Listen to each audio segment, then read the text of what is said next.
Aqui já vamos para fazer o nosso raio-x, o diagnóstico do resultado concreto, né? De todas as mais de 5.700 corridas malucas, os segundos turnos que finalmente tiveram os seus desfechos, Brasilzão afora. E por que não, vamos falar do principal colégio eleitoral do nosso país, São Paulo. Acabou dando a lógica, pelo visto, dado que a vitória acachapante do atual prefeito, e agora reeleito, Ricardo Nunes, mostrou de uma vez por todas que a turma da lacração realmente não sabe o que o paulistano quer. Essa ideia, né, de que a periferia vota automaticamente na esquerda, mais uma vez vai caindo por terra e a bigorna da realidade se impõe. Isso porque Nunes só perdeu em três zonas eleitorais. Estamos falando da Bela Vista, além do Valo Velho e de Piraporinha. O que isso revela para você, meu caro delegado Palumbo? Olha, bom dia. Eu já tive essa experiência porque eu sou de direita, todo mundo sabe disso, mas onde eu fui mais bem votado foi exatamente na periferia. Brasilândia, Cidade Tiradentes, Capão Redondo, foi aonde eu tive o maior número de votos. E onde eu tive menos votos? Jardins, Pinheiros, são bairros de gente rica que acabaram não votando em mim, mas isso era já esperado, pelo menos por mim já era esperado isso. Algumas zonas eleitorais muito simbólicas que acabaram dando a vitória para o próprio Ricardo Nunes. Pinheiros, Jardins, Vila Mariana, Capão Redondo e até o Campo Limpo, onde Guilherme Boulos se notabilizou por ficar dizendo que mora lá e andando para cima e para baixo com o Celtinha dele, ainda assim, ferro nas urnas. Mano Ferreira, por quê? A rejeição de Guilherme Boulos é tão grande que um amigo meu fez uma piada que tem um fundo de verdade. Ele perderia esse segundo turno até pro CEO da Enel. Eu vi. Grande Felipe Hermes, Felipe Hermes, um abraço para o exatamente. Felipe Hermes, aí foi certeiro nisso. O ponto é que não adianta passar 4 anos chamando quem discorda de fascista, nazista, todos os istas, e à véspera da eleição, de forma oportunista, vir servir bolo e dançar ciranda. Não é assim que se modifica uma rejeição consolidada de tantos anos e uma imagem justificada de radicalismo. É preciso reinventar a esquerda se desejarem ter qualquer chance de sucesso. Partido dos Trabalhadores, partido do atual presidente, do governo federal, despejou um caminhão de dinheiro do fundo eleitoral para municiar e turbinar a campanha do Boulos. Ainda assim, chega a ser chocante, quase que uma ironia do destino, né, Pepe? Que o resultado, no final das contas, apesar de que em número de votos absolutos tenha subido algo em torno de 150 mil votos da performance de Boulos de 2020 contra Covas para 24 contra Nunes, ainda assim, na porcentagem dos votos válidos, foi basicamente igual, algo como 59 e alguns cadinhos contra 40% do Guilherme Boulos. O que isso revelou para você? Revelou aquilo que eu havia comentado nas últimas vezes que eu participei do programa, Marinho. Infelizmente, a esquerda perdeu a narrativa e perdeu o discurso, né, que adere grande parte da população antigamente, no passado. A periferia não é mais de esquerda. A periferia não compra mais as ideias e projetos de esquerda. E o Mano, ele foi um pouco irônico aqui, mas ele tem razão, né? Essa esquerda, por exemplo, da Vila Madalena, de Pinheiros, é a tal esquerda cirandeira, né? Gosta de fazer campanha dando coraçãozinho para cá, coraçãozinho para lá, gosta de fazer campanha mostrando um bolo, numa analogia ao Boulos. O pessoal não quer saber desse tipo de palhaçada. Então a esquerda, se quiser ser relevante, tem que começar a dialogar com o que a esquerda quer. E a esquerda não quer mais esses projetos, né? A periferia, não quer mais esses projetos que, na minha opinião, não tem mais aderência. A periferia quer saber o que ela pode fazer para se emancipar, o que ela pode fazer para ter uma coesão social muito mais interessante, o que o governo pode fazer para a periferia para ajudar a emancipar e sair da tutela do Estado. Sim. Isso que a periferia quer. Maria de Carli, uma coisa que o PP está coberto de razão é que é inegável que nas áreas mais periféricas de São Paulo a máquina da prefeitura foi muito atuante. Então foram ações concretas que foram percebidas por lá. Postos de saúde, creches, quadras poliesportivas, isso foi realmente algo bem direcionado e concreto que a prefeitura de Ricardo Nunes fez e acabou colhendo dividendos na hora do vamos ver nas urnas. Isso mostra o quê para você? Que realizações, ações concretas estão se sobrepondo ao tipo de disputa ideológica que não ressoa nessas áreas? Como é que você viu? Oi, Marinho, bom dia a todos. É um prazer estar aqui com vocês hoje. É interessante a sua pergunta. Eu estava até analisando no mapa de São Paulo o primeiro turno. E o Ricardo Nunes, permaneceu, triunfou na Zona Sul de São Paulo, que é a zona que tem o IDH mais baixo da cidade, com a maior porcentagem de população baixa renda da cidade. E como você falou, acho que isso é resultado principalmente das coligações partidárias. Dessa zona vem especificamente os vereadores, né, que são grandes lideranças partidárias locais, e eles realmente tinham um pacto com o Ricardo Nunes e, estando na vereança, eles conseguem destinar emendas parlamentares para projetos locais lá. Então, muito investimento e que resultou nessas alianças políticas do Nunes e, como você mesmo disse, investimentos locais. O próprio plano de metas do Ricardo Nunes tem muitos equipamentos direcionados para essa zona, que é a zona mais carente de equipamentos públicos na região, então acho que é um resultado disso. Apesar de eu chamar a atenção aqui, e pegando carona um pouco com o que o PP e o que o Mano falaram, a ZL, a Zona Leste, teve um grande... O Pablo Marçal, no primeiro turno, teve um grande apelo nessa zona, que é justamente a definição do que eu identifico como a nova expansão da direita entre os trabalhadores, né? A Zona Leste é a zona mais populosa de São Paulo, com cerca de 3 a 4 milhões de habitantes,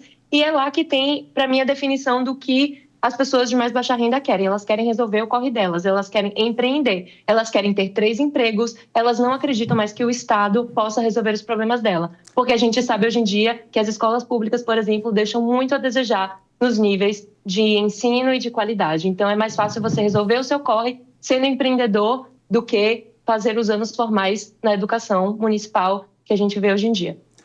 Nosso PP aqui estava até animado, estava subindo nos tamancos, dizendo que a live entre Guilherme Boulos e Pablo Marçal, aquela troca de afagos nem tão velada, poderia ser o divisor de águas, que isso sim ia impulsionar São Paulo, dando o exemplo para o Brasil pós-polarização, mas, pelo visto, ficou no quase. Uma coisa que eu acho que está clara aqui, PP, antes da gente seguir adiante, o prefeito reeleito, Ricardo Nunes, teve mais de 1 milhão de votos que Boulos. É muito voto, é muito voto.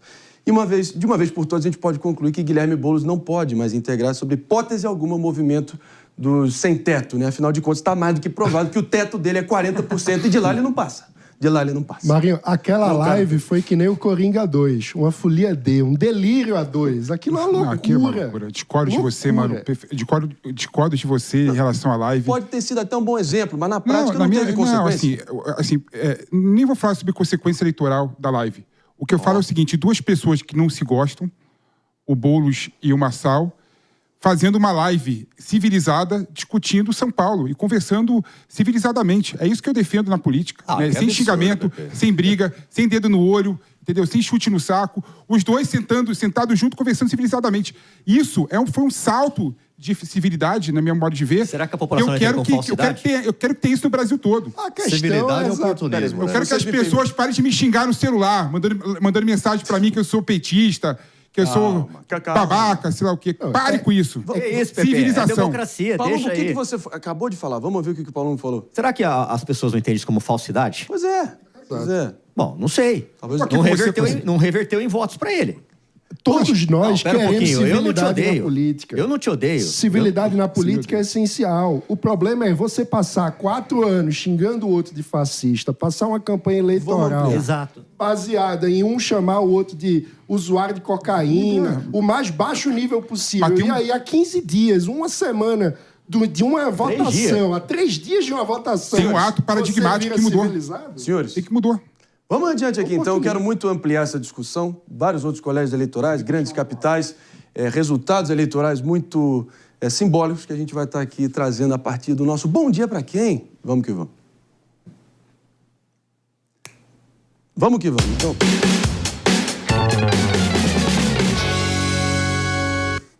E nosso Bom Dia de hoje vai para você que sobreviveu à Corrida Maluca de 2024. E a lição que fica vai muito além dos vencedores. E agora é com certeza um aperitivo para 2026. Tarcísio e Kassab despontam como os grandes campeões do pleito.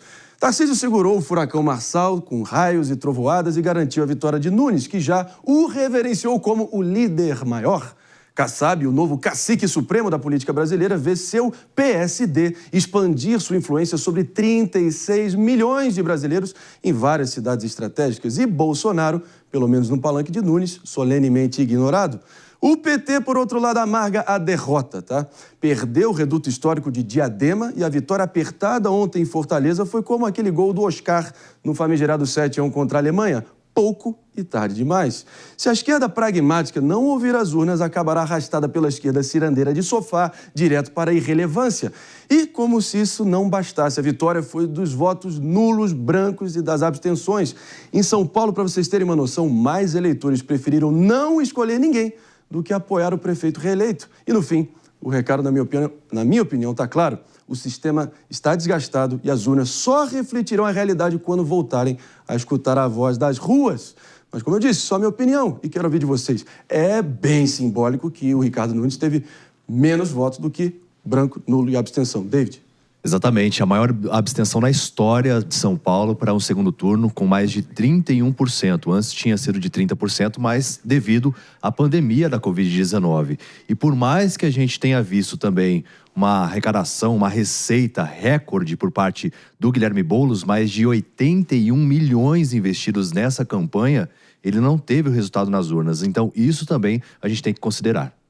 Tem uma pesquisa que perguntou aos eleitores de Nunes o motivo do voto em Nunes. E cerca de 60% respondeu, porque não tem opção melhor. Ou seja, isso mostra que a vitória de Nunes não foi uma vitória entusiasmada. As pessoas não votaram em Ricardo Nunes porque acham ele um excelente prefeito. Foi uma vitória da rejeição a Guilherme Boulos e tudo aquilo que esse projeto representa na cidade de São Paulo. Vamos falar, pode falar. Tem coisa interessante também, queria só colocar aqui, Maria, bem rapidamente, né? O pessoal gosta de comparar o desempenho do Boulos nessas eleições com o desempenho do Boulos de 2020, concluindo que teve pouco crescimento. Mas nessas eleições, eu nunca vi uma pessoa ser vítima de fake news o tempo inteiro, como foi vítima o Guilherme Boulos. Inclusive, ontem, né, é bom lembrar, o Tarcísio deu uma entrevista durante as eleições falando que o PCC teria aconselhado o voto no Boulos. Ou seja, mais uma fake news, né, que rolou durante esse processo eleitoral. Foi fake news, sim. Processo eleitoral. Ou seja, infelizmente, né, também o Boulos foi vítima dessas fake news, dessas narrativas falsas o tempo inteiro. Não, é importante pontuar. 2 cartas foram interceptadas. Teve ou não teve? Não, 2 cartas teve. 2 cartas foram interceptadas em penitenciárias aqui de São Paulo, tratando justamente sobre esse tema. Em setembro, David. Salve. Em setembro, David. Tudo bem, mas ele citou David. As cartas. Inclusive, ele manifestou ao TRE. Mas as cartas prescreveram? Tem que ser responsável. Primeiro o seguinte... Prescreveu, Pepe? Sim. O governador de São Paulo... Não, se ele quiser... Primeiro o seguinte, a inteligência do Estado de São Paulo fez uma nota dizendo que não tem nada relacionado a isso que dê para concluir que o PCC pediu o voto ao Boulos. Esse é o primeiro ponto. O segundo ponto, as cartas foram interceptadas em setembro. Por que ele não falou em setembro? Por que ele não falou antes das eleições sobre essas cartas? Por que ele deixou para falar no dia das eleições? Certamente isso manchou, sim, a posição do Tarcísio durante essas eleições. Não dá para passar pano. Vamos ouvir o David. Você tem mais informações sobre isso para entender o contexto? Quem mandou? Quem falou o quê? Quando? Esse salve, né, do PCC, ele foi encontrado em 2 unidades aqui de São Paulo, endereçando aos faccionados, principalmente do PCC, que votassem em Guilherme Boulos. Essas cartas, sim, foram interceptadas em setembro, mas existem esses documentos que, inclusive, foi alvo de investigação. E o governador de São Paulo endereçou essas cartas ao TRE para que houvesse também uma investigação. Então, não foi, do nada o Tarcísio soltou isso. Foi do nada. Ele falou, foi isso no dia das eleições, David. Isso tá errado, cara. Não dá pra você falar que tá certo. Eu acompanho. Você quer no dia das eleições ele fala isso. Queremos. Então prove que a carta é verdadeira. Não tem como provar. Não tem como provar. Ou seja, tá em investigação.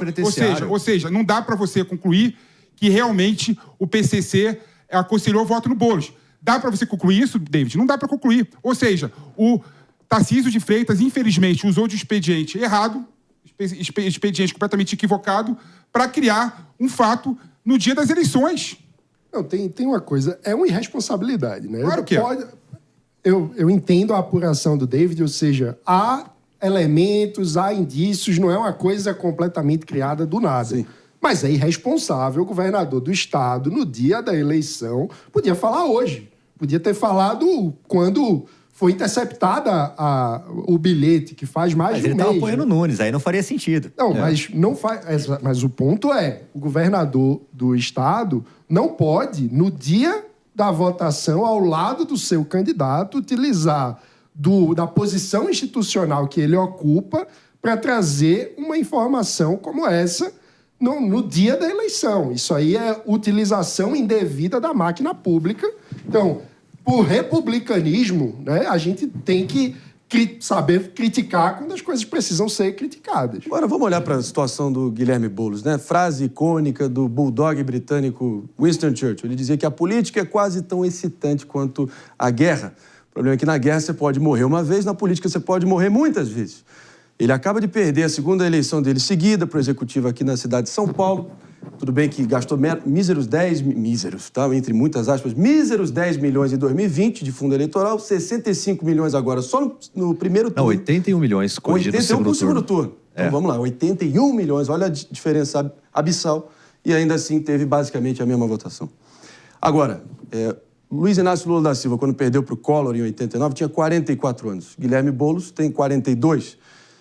Ele vai se consolidando como o nome da esquerda aqui em São Paulo, ou será que investir no mesmo nome é a definição de insanidade e é a receita para o fracasso sucessivo, na opinião de vocês? Eu acho insanidade. Alguém que, com todo esse investimento em 4 anos, consegue avançar 0,03% dos votos, mostra que tem um teto que é muito mais rejeitado do que desejado, e ele sofre do paradoxo da polarização, que ele é o rei da bolha da esquerda, ou seja, ele é o líder daqueles que falam consigo mesmos, mas ele não consegue se conectar para fora da bolha da esquerda. Então, no fim das contas, isso quer dizer que ele é um potencial puxador de voto para uma eleição, por exemplo, de deputado federal, mas ele não consegue representar o campo dialogando com a sociedade para fora desse campo. E é muito contraditório também em relação ao que ele prega, né? Andando com um carro de 15 mil reais, só agora durante o período eleitoral que foi ameaçado, andou com um carro blindado, mas andava com um Celta de 15 mil reais e gastando 81 milhões na campanha. Não, as coisas diferentes, cara. Coisa diferente. Coisa diferente o quê, Pepe? O dinheiro, assim, primeiro ponto, assim, eu concordo com você, Mário, mas tem um problema, a esquerda tem um problema que não tem novas lideranças. Pois é. Então, assim, qual a nova liderança de esquerda que surgiu nos últimos 10 anos? Não tem. Olha, então, você infelizmente... tem nomes como Érica Hilton no PSOL, Tabata Amaral no PSB. É muito mais uma liderança localizada, e a Tabata, mesmo assim, ela sofre da questão de nem, né? Nem esquerda, nem direita.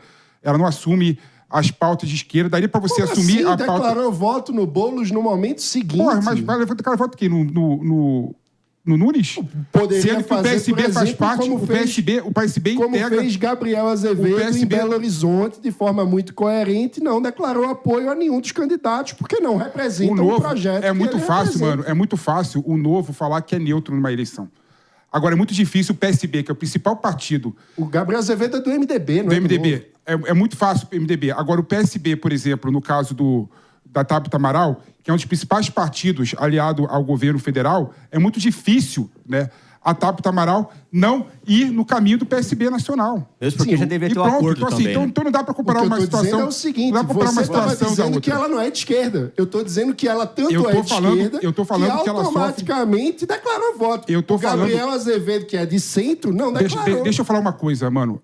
Como existe rejeição ao Boulos, existe rejeição ao Nunes. Tem pessoas de direita que votaram no Boulos por não gostarem do Nunes. Sim. A Tabata Amaral, por exemplo, declarar apoio ao Nunes, ao Boulos, não significa que ela é de esquerda. Agora, a Tabata... Isso mesmo, não significa que ela é de esquerda. A Tabata Amaral sofre do neném. Ela, às vezes, tem pauta de direita, às vezes tem pauta de esquerda. É que o Marçal talvez seja de esquerda também.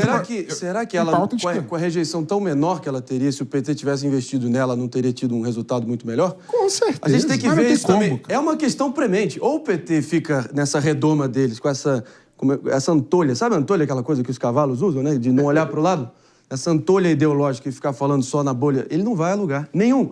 Será que não tem um farol aí de esperança com uma esquerda mais pragmática? Maria de Carli, como, por exemplo, Rui Costa, o próprio Camilo Santana no Ceará, que a duras penas elegeu dele, João Campos também. Pode olhar o próprio Lúdio em Cuiabá, agora teve um desempenho expressivo, perdeu, mas expressivo. Por onde passa essa reinvenção da esquerda para não ficar nessa refém da sombra do PT, que, como diria Ciro Gomes, é igual sombra de mangueira, não cresce nada embaixo? Como vocês bem disseram aí, o PP bem explicou, a esquerda sofre de um vácuo de liderança competitiva. O Mano mencionou alguns nomes, como a Erika Hilton. Apesar de serem nomes fortes, eles têm muita rejeição. E, por exemplo, a Erika Hilton deve ter uma rejeição imensa com o público que ela não conversa com. Então, se a esquerda quiser trazer, de fato, alguém para a disputa que seja competitivo, tem que ser alguém que principalmente saiba falar bem a linguagem digital. Porque hoje a gente vive um fenômeno que a direita soube compor muito bem, que é a questão do eleitorado digital e toda essa competência de passar uma mensagem com vídeos mais inflamados, que despertam a emoção do eleitor. Hoje a gente sabe que a internet, a gente passa, assim, 10 segundos, 15 segundos num vídeo, então a direita soube capitalizar isso muito bem e a esquerda ficou para trás. O Boulos tentou ainda correr atrás do prejuízo no segundo turno, a meu ver, adotando uma estratégia bem similar com a do Marçal, nessa questão de vou dormir na casa de um eleitor por noite, nessa coisa, né, que o Marçal também fez lá nas vésperas do primeiro turno, de fazer uma maratona, mas foi tarde demais. Então a esquerda precisa entender que para ela capitanear votos e de fato ser mais atraente, ela precisa conversar melhor com esse eleitor digital, evocar mais as emoções, ter uma pegada mais ideológica, sim, porque eu acho que a gente está indo para uma era de extremos, apesar da gente ter um centrão vencendo, mas ela precisa ter essa pitada mais sexy do que ela está tendo hoje em dia. Então, acho que o João Campos, por exemplo, é um bom nome para isso, porque ele é uma figura jovem. Uma figura e sexy, ele é um mestre. Gente, eu acho, porque... Mas o João levou uma surra da Raquel Lira ontem em Pernambuco. Vamos falar aqui por que não. Foi por quê? Porque ele perdeu, todos os candidatos que ele apoiou no segundo turno perderam. O pernambucano, fica na mas coisa. mas ele é uma febre. Ele é uma febre online. Febre de uma localidade, no município. Maria, vamos lá. Pera aí, gente. Vamos ampliar outros